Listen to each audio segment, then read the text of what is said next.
You know, I never saw 5,000. I don't know if I'd ever saw 1,000. But, you know, you talk about 5,000. I'm like, ooh, 5,000. So, you know, it was just like crazy, you know. And then, you know, we made 5. And then I said, well, we making like $300 every day. Let's make 20. That's how it started. And it just kept, you know, roller coasting.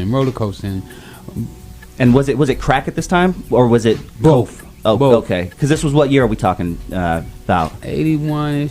It was there even before I started. But, you know, at that time they were doing what they call ether basing. Because we didn't call it crack. You know, we used to call it ready rock, rock cocaine.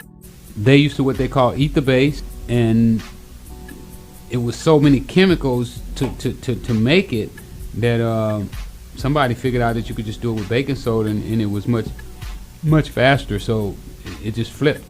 Because freebasers are like, they want it right now.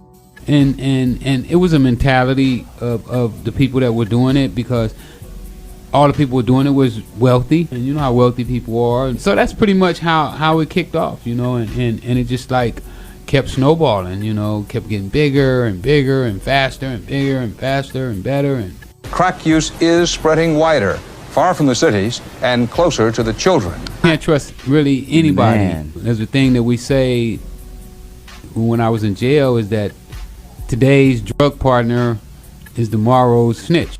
Which is what happened to you, essentially, right? Yep. Yeah. Absolutely. And on several times. Los Angeles Bureau Chief Miranda Dunn reports on the bust that police say proves that an unbelievable amount of cocaine is still pouring into California. Did you start buying all kinds of crazy shit with your money, or? I bought a few new cars, but it wasn't like, you know, just like playing cars. Because like, when did you feel it? Like I'm balling out of control. Like I'm balling dumb. I knew the first thing I bought was a motel.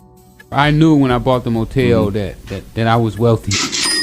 What was one of the craziest things you ever bought with your newfound money? A theater. I wanted to create a West Coast Apollo. I kind of felt bad about not capitalizing on the rap, on hip hop like I should have. I should have been the king of hip hop. Did you have plans of eventually going legit and leaving the dope game? Absolutely. On? You know, I kind of like mapped my career out after Superfly.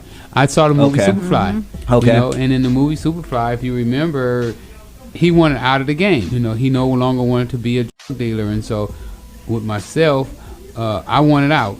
And when I went into the drug business, I went in with the intention that I was not going to get stuck in the game, because, you know, you hear so much about